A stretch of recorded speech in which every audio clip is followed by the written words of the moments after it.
Assalamualaikum warahmatullahi wabarakatuh. Halo teman-teman, perkenalkan nama saya Ameliawati dengan NIM 23220115. Di samping saya ada Putriani dengan NIM 232210. Di sini kami ingin meneliti tentang Museum Nasional Sejarah Alam Indonesia. Dan ada prestasi di dalamnya, tetap tonton sampai akhir. Kali ini kita lagi jalan-jalan ke museum. Tempat ini penuh cerita menarik dan peninggalan sejarah. Yuk kita jelajahi bareng untuk tahu lebih banyak tentang masa lalu yang mungkin gak pernah kepikiran sebelumnya. Setiap sudut di museum ini punya cerita seru yang siap buat kita jelajahi. Kebun Raya Bogor didirikan pada tahun 1817.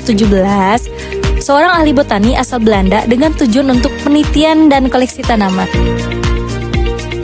Nah, di sini teman-teman, saya ingin menjelaskan tentang Museum Nasional Sejarah Alam Indonesia yang disebut dengan Indonesia.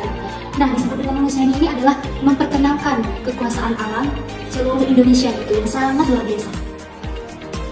Di sini teman-teman, saya ingin menjelaskan tentang sejarah singkatnya Indonesia itu apa.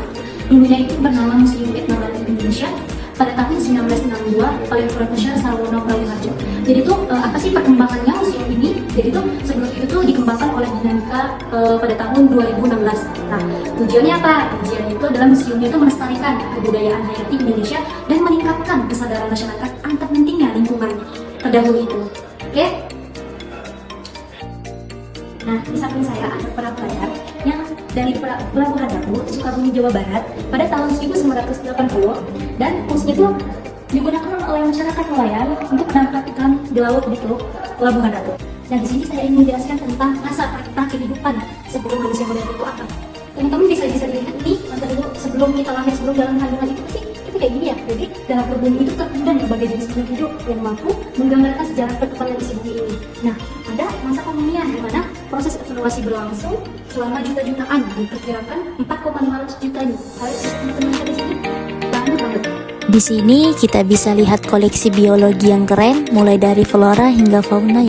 Di Museum Sejarah Nasional Alam Indonesia ini ada tentang koleksi herbarium tertua. Jadi pada tahun 1802 sampai 1818, yang dimana ada tempat-tempat koleksinya itu ada alat pengangkut spesium pada tahun 1930, yang dimana ada lagi ada yang akan sasa kayu, tali pengikat atau denyeseng aluminium, begelombang dan keraton pengekspres. Ini ada bantal pasir yang berisi pasir yang digunakan menekankan mengekspres spesifis tumbuhan agar rata dan lebih rekat.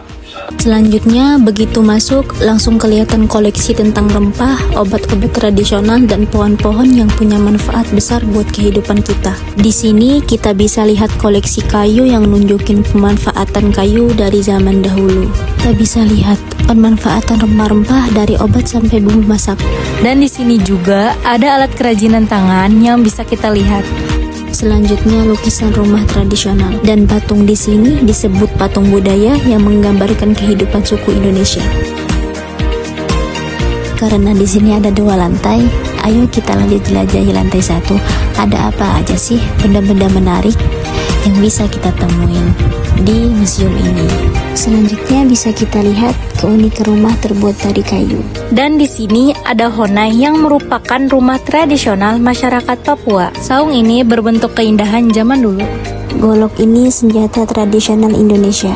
Ini angklung, alat musik bambu tradisional. Lihat rempah dalam toples dan bahan di piring bambu. Selanjutnya, gambaran jamu gendong, jamu tradisional yang dijual di